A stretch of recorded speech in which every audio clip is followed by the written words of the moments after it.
Plans to develop the Layou Beach Front, Dominica State Prison to receive facelift in 2017, and government doubles human resource for Ministry of Justice. Thank you for joining us on National Focus. I am Lourianne Graham Carter. And I'm Shaakira Pierre. Stay with us for details of these and other stories after this. What's for dinner? I know, but you want Cheryl. Who? Cheryl? Oh, babes, that's nothing. Nothing? With the neighbor that is nothing? Hon, come on. Whatever. You know you're my number And one. she's number what, 10? Plenty married women get engaged from the husband these days. I don't want to be one of them. From now on, I'm looking out for me. But babes, I only talk to the woman. Until I'm certain this will take care of both of us, if you're lucky. Your family depends on you. Don't take home aids. Welcome back. A contract has been approved for the construction of a permanent stage on the Layou Beach. This was confirmed last week by the Honorable Parliamentary Representative for the St. Joseph constituency, Kelva Daru, as he addressed residents at the Layou Clubhouse. Honorable Daru says this is the first phase in a comprehensive plan to develop the beachfront. A resident of Layou, Mr. Whitney Carrot, he has gotten the contract for the construction of a permanent stage that will begin the first phase of the development of the beach. From there on, we're working together with the Ministry of Tourism to really broaden the scope of community tourism. So we'll be also setting up some permanent huts that we will have when it comes for the Titui Festival and activities. And we also want to continue to look at the development of the beach as we look at sports on the beach and so forth.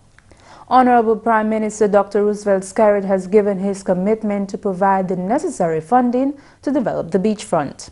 We cannot only have an activity only during Titiri Festival. We must have an activity almost every weekend so that people can bring their money in there and spend, and we can benefit from those activities. So while we have made the resources available for the construction of the stage, rest assured we'll move immediately thereafter to construct the huts, the stalls, the shops, what do you call them, the bars, what do you call them, so you can vent from there. We'll have washrooms there, we'll have water there, so all the sanitary issues will be taken care of. So it's a wonderful place for us to vent and entertain ourselves, but more importantly, to make money from it. The Honorable Prime Minister also announced plans by his administration to improve housing for the residents of Layou. There's some families, I've seen your homes, I have seen photographs of your homes, and we have to fix those homes. And we're not going to be patching your homes. I want us to reconstruct those homes, because in some cases, if you touch one board, then the others will fall apart. And therefore, we have to reconstruct those homes. We need the names of people, irrespective of who they are, and let us start building those. We will start building those with the elderly first, then the women with children, single mothers with children, and then we'll move to the more able among us and so on. That's how we'll do it. The developments in the Layou community are being financed under the Citizenship by Investment program. The small business money, the washrooms money, the payment of salaries from the NEP, the assistance to the students who will be attending college there, $150 a month. The eradication of the pit latrines, the homes which we will construct, and the roads which we will construct in Layou. All of these monies are coming from the most talked about issue, the CBI.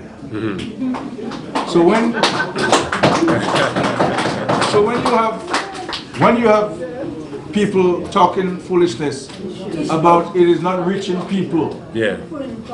Everybody who's on an NEP is paid by the CBI fund. Yeah. You understand?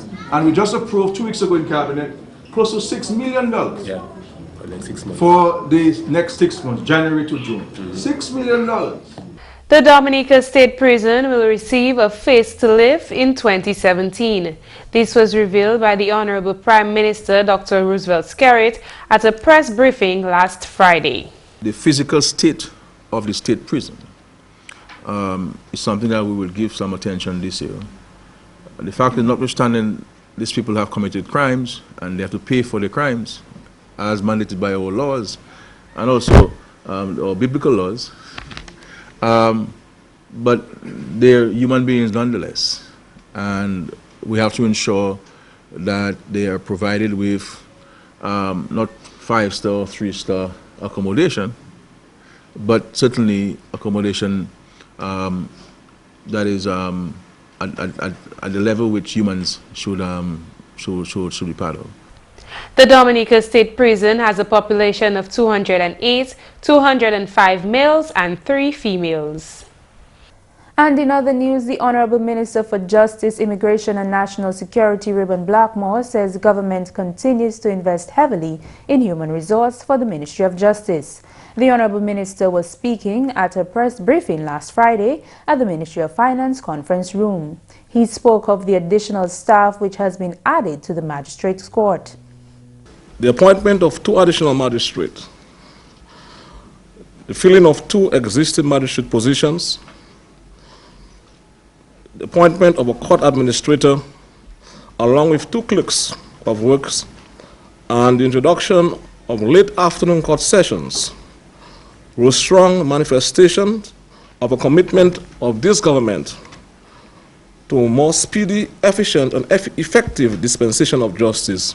The Honorable Minister noted that the additional staff has contributed to the smooth running of the justice system. The chambers of the Attorney General, the Office of the Director of Public Prosecutions, the Supreme Court, the Magistrates Court, and the Legal Aid Office have all contributed to a more speedy and improved dispensation of justice on the Commonwealth of Dominica. Honorable Blackmore also revealed that upgrades to the physical appearance of the registry is on the cards for 2017. The ministry continues in its effort to improve on the physical condition at the registry, and of course we have made available, and thanks to the Minister for Finance, almost $200,000 to actually extend the registry building, so that of course you can have much more improved conditions for the persons who work there, and of course customers to come actually for services from the state. A fully computerized system has been set up for the registry. Honorable Blackmore explained. The registry continues with its mandate, and by so doing we have been able to computerize most of the operation of the department. We have also proceeded to establish a land title registry, and that of course we have seen the creation of a new post of Registrar of Titles. This will certainly enhance the environment for doing business on island, and of course that is a very important factor for doing business in any country. Honorable Minister for Justice, Immigration and National Security, Reuben Blackmore, says a family court is at the top of the list for government and will be pursued in 2017. Honorable Blackmore was speaking at a press briefing last Friday at the Ministry of Finance conference room. He says the establishment of a family court will play a critical role in juvenile-related cases. We have to find a much more standardized way in dealing with family matters in this country, matters relating to juveniles, divorce, child maintenance, and these are various very important issues that have to be confronted going forward. Part of the plans, the minister says, is the construction of a juvenile center for delinquent youth. He believes this will assist them in the rehabilitation process. What we want to say to the young boy or the young girl who have gotten his or herself in some issues with the law, that we do not want to expose you to the full extent of the criminal justice system. So we want to work with you. And that is how we want to work with you. So in that new dispensation we are talking about, insofar as the family court is concerned, you need to also have specialized staff in the area of counseling, the area of probation. So all those issues are very important going forward, and I think that is going to be very important for us as we seek to actually enhance our effort in order to ensure that we provide proper protection for the vulnerable among us. You're watching National Focus. More when we return. Let's have some fun, eh? I'm not ready for your kind of fun yet. But everybody else is doing it. But I'm not everybody else. I'm me, and I want to do well in school. Well, you definitely get an A for attitude. I plan to get an A in life, and then I'll think of your kind of fun. So what am I to do in the meantime? You'll survive. Say no when you're not ready. Use condoms when you are. Welcome back. Honorable Minister for Constituency Empowerment and Parliamentary Representative for the Grant Bay constituency, Justina Charles, has assisted 10 students with meeting educational expenses. On Thursday, the Honorable Minister presented 10 students of the Dominica State College with financing to cover transportation fees. Honorable Charles hopes this will alleviate the issue of students being away from the classroom due to lack of finances to cover transportation. We know very often some of the parents are not employed, some of the fathers are not employed, so because of that sometimes they may have a little challenge. Some are, but because of other commitment it becomes a little challenge. And sometimes we find that some of the students are absent themselves from school because they are not able to pay the bus to go to town. We have placed $6,000 at the village council office, $600 per student, and what will happen is every month the village council will issue $200 to each of the students to assist them with transportation. And I really hope that that will be able to assist both the students and the parents. So for the period that we will be assisting them, even as small as it might be, or it may look, the period that we are assisting them, at least the parents can now either save what they would have used or at least be able to do something else to assist them with their education. The Honorable Minister says while government focuses on infrastructural development through the Ministry of Constituency Empowerment, the current administration is also interested in human capacity development and thus focuses on the education of the youth. Under constituency empowerment, we've allocated some money for various constituency projects. But among the infrastructural projects, we also, for me as the parliamentary representative, I think that the development of our human capacity is very critical, so that these young men and women can be empowered to take care of the constituency and the island and to make meaningful contribution to the country's development.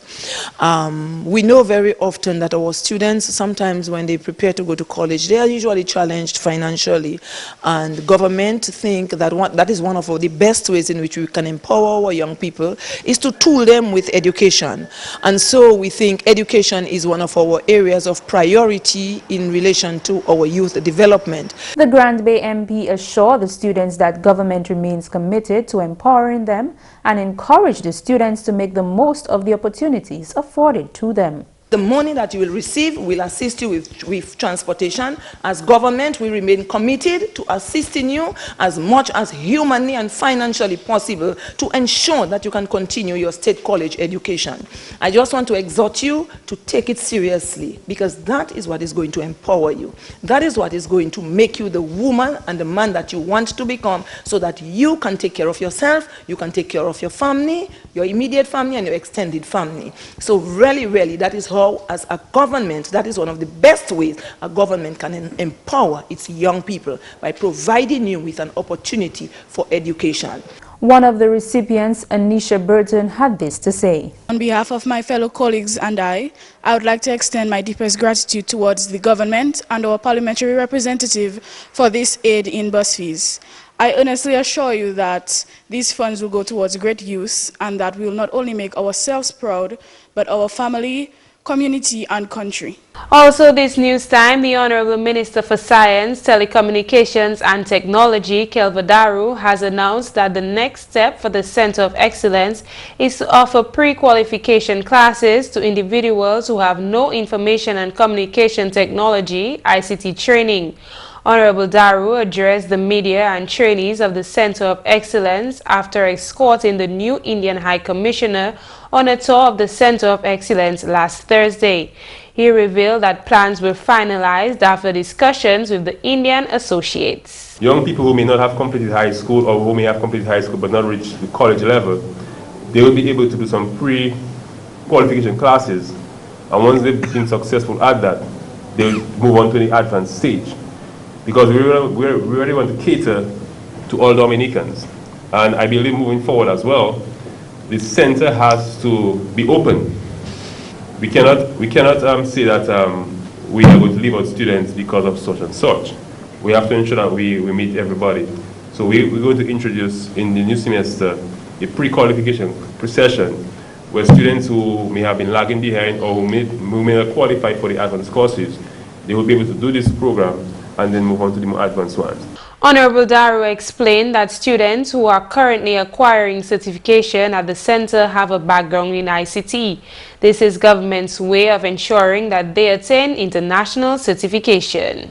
APTEC is an international agency, and they're on par with the certification that you probably received from Microsoft, as well as all of these international organizations. And once you have received that level of certification, you will be employable within the region or within on an international stage. Director of Telecommunications Bennett Thomas told the media that there are also plans to offer ICT classes at the primary school level. We have specific courses targeted the teachers within the high school, particularly the ICT teachers, so that they can begin to properly apply the training of ICT within the high school system. So we have those two programs, and we are working very closely with the Ministry of Education in those two areas. As I said earlier, also for the students in the primary school, because we believe as the students come in to the high school, they already have an idea of what ICT is about. GIS News caught up with two individuals who completed courses at the Center of Excellence. Teacher at the Roseau Primary School, Brian Pascal, shared his experience during the 3-month course. I did the ITIL project management course, and I realized that here in Dominica we do not do a lot of project management in terms of planning and stuff like that. So right now I am better equipped to deal with handling projects, school projects, other projects, and it's applicable to all different forms of just management in life. Then there are so many other courses that, when you start, you want to continue and do other courses so that you can do more training. I, as a teacher, can start to transfer knowledge to my students right away on what I've learned. And I believe that people in other IT fields are also benefiting, and they are using the knowledge they have to better their workplace, to better their systems, better their operations and stuff like that. IT support technician with Auto Trade Limited, Ishmael Joseph, told GIS News that he pursued this course to enhance his information technology management skills to improve on the quality of service he offers to his employer. My primary role is an IT support technician, and I'm also responsible for network integrity and security systems. How many courses have you done with the Center of Excellence? So far, I've only done one course, which is the IT management course, but I plan to do as much as I can because the courses are very interesting, they're well structured, and they're easy to follow through. So, and I advise anybody that's interested in IT to sign up for the courses and just follow through. What is the next step for you now? The next step will be to do more courses, obviously, and implement everything that I've learned and apply it in the work environment and just take it from there.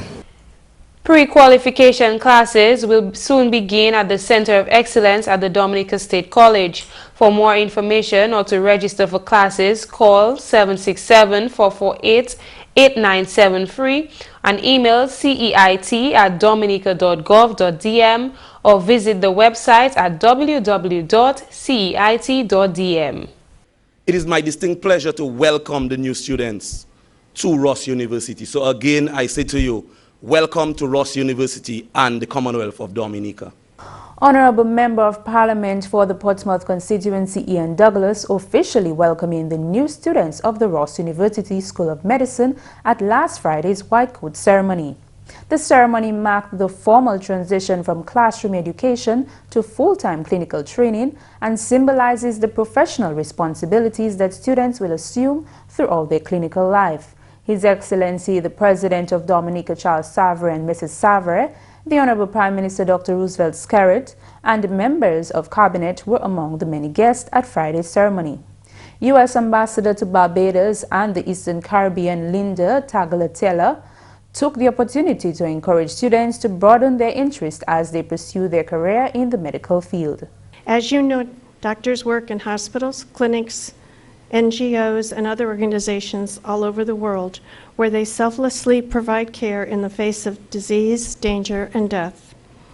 I also want you to know that as you gain some experience, the State Department hires medical doctors to work on our embassies abroad. So those of you who have a lust for travel, down the road you may consider doing that. Your chosen profession dedicates itself to helping others. There is no more noble cause than this. Colorectal surgeon at the University Hospital in Georgia, USA, Dr. Ray King, was the keynote speaker at last week's ceremony. Welcome to medical school. This is the beginning. I applaud you for taking this monumental step, and it's a big step. Many of your undergraduate classmates and friends probably had these same aspirations, but have talked themselves out of this endeavor for whatever reason. But you have taken this huge leap of faith on this incredible journey. Hey, I had a good time in town last week with a pretty girl, man. Hey, carry me next time when you're going now. When we get paid Friday, we gonna go. Careful, they might catch AIDS. AIDS? Them girl pretty. Them girl can't get AIDS, man. I think it's only ugly women have AIDS. Anybody could get it. If you get sick, what you can tell your wife? Hey, your wife, come in. Hey, change the topic. Change the topic. Your family depends on you. Don't take home AIDS. Here are a few tips for avoiding addiction to prescription drugs. Understand what prescription drug abuse is. Prescription drug abuse occurs anytime a person uses a medication outside of its specific prescription, at a higher dose than prescribed, combined with alcohol or other drugs, through different forms of administration such as grinding and snorting a pill that is meant to be swallowed. And know the most commonly abused types of prescription medications such as depressants, opioids, or stimulants. Stay informed and make healthy decisions about prescription medications. Get the right medication. The individual should make sure that their doctor knows all the symptoms of their condition, as well as the other prescription and over-the-counter medications the individual is currently taking. The doctor should also know about any alcohol and drug use that the individual may be engaging in. Update the doctor regularly. The individual should keep the doctor updated on the effects of the medication and should check in periodically to ensure that he or she is still taking the correct dosage. Finally, follow the medication's directions. Medications must be used exactly as prescribed, so the person should talk to their doctor before stopping or changing the medication's dose if it doesn't appear to be working. That's all for this edition of National Focus. We always welcome your suggestions and comments. Drop us an email at gis@dominica.gov.dm or visit our website news.gov.dm. Like our Facebook page, facebook.com/GIS News Dominica, and follow our Twitter at GIS Dominica. You can also catch up on past National Focus newscasts on our GIS Dominica YouTube channel. Live streaming is also available on our YouTube channel 24 hours a day. From all of us here on the GIS News production team, I'm Shaakira Pierre. And I'm Lourianne Carter. Thanks for watching and join us again next time on National Focus.